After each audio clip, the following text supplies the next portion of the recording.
क्या कभी ऐसा हुआ है कि तुम कुछ पढ़ना चाहो पर मन बार बार मोबाइल की तरफ भागे?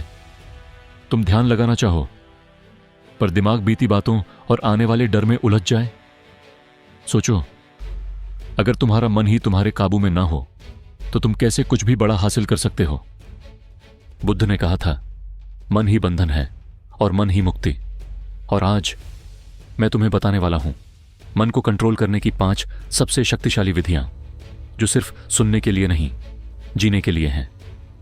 एक युवक था, सम्यक। वो किसी भी आम शहर के नौजवान की तरह था। सुबह अलार्म बजता तो झटके से उठता, लेकिन उठते ही सबसे पहले मोबाइल देखने की आदत, वो भी बिना आंखें पूरी खोले। चाय से दिन शुरू नहीं होता था, बल्कि इंस्टाग्राम स्क्रॉलिंग से। फिर ऑफिस भागते हुए जाना, रास्ते में ईयरफोन लगाए, लेकिन असल में कोई भी गीत पूरा ध्यान से न सुनना, क्योंकि दिमाग पहले ही 10 जगह उलझा होता था। ऑफिस पहुंचना, वहां भी काम के बजाय मेल्स, कॉल्स, मीटिंग्स के बीच में मन हर 5 मिनट में मोबाइल की ओर भागता।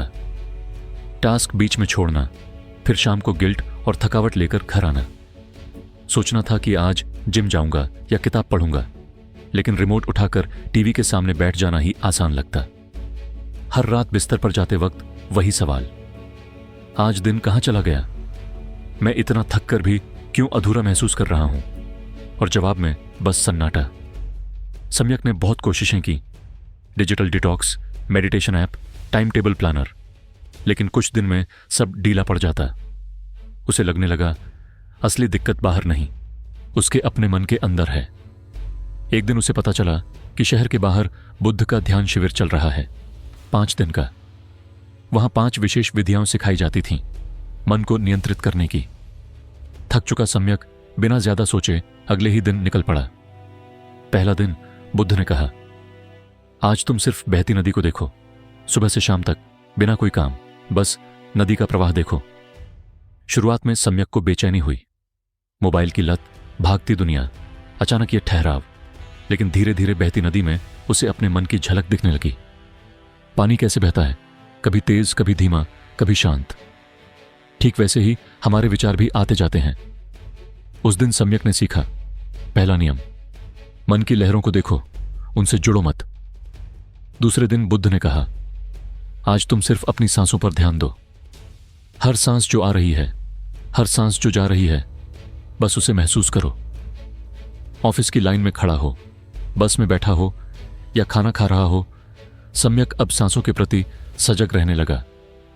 उसने पाया कि जब भी वो सांस पर ध्यान देता, उसके विचार शांत हो जाते।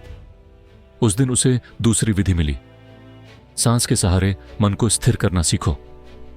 तीसरे दिन बुद्ध बोले, अब तुम अपने विचारों को बादलों की तरह देखो, जो आते हैं, ठहरते हैं और फिर चले जाते हैं।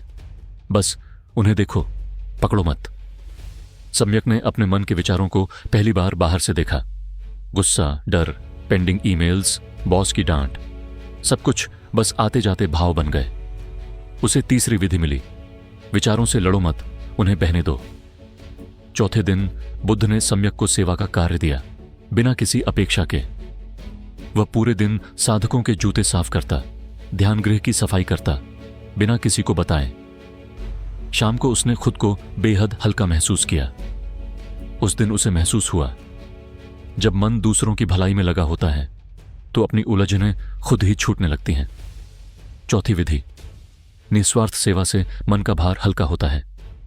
5वें दिन बुद्ध ने कहा, अब खुद से मिलो, बैठो और अपने डर, लालच, क्रोध, असुरक्षा, इन सब को देखो, बिना भागे, बिना जज किए। सम्यक एकांत में बैठ गया। उसने देखा कि उसका गुस्सा दरअसल बचपन की उपेक्षा से जुड़ा था। उसका डर समाज की अपेक्षाओं से उपजा था। उसने अपने भीतर की चोटों को पहली बार प्यार से देखा, नजरअंदाज नहीं किया। वो रोया, लेकिन हल्का हुआ। उसे 5वीं और अंतिम विधि मिली, स्वयं को जानो, तभी मन को समझ सकोगे। 5 दिन बाद सम्यक वही इंसान था, लेकिन अब वो भागता नहीं था, टालता नहीं था और खुद से छिपता नहीं था। मोबाइल अब उसका उपकरण था, उसका मालिक नहीं। काम करते समय वो सांसों से जुड़ा रहता। गुस्सा आता तो उसे देखता और जाने देता। दिन भर किसी न किसी की छोटी सेवा करता और हर रात अपने मन से बातें करता। धीरे धीरे उसकी आदतें बदल गईं और आदत से उसका जीवन। आज तुम भी अगर ये पढ़ रहे हो और तुम्हें लगता है कि तुम्हारा मन तुम्हारे बस में नहीं है, तो सम्यक की तरह ये 5 बातें याद रखो। अपने विचारों को पकड़ो मत, उन्हें बहने दो। सांस को अपने साथ जोड़ो, यही तुम्हारी जड़ है। मन की तरंगों को देखो, उससे मत उलझो। बिना अपेक्षा के किसी का भला करो, खुद हल्का महसूस होगा।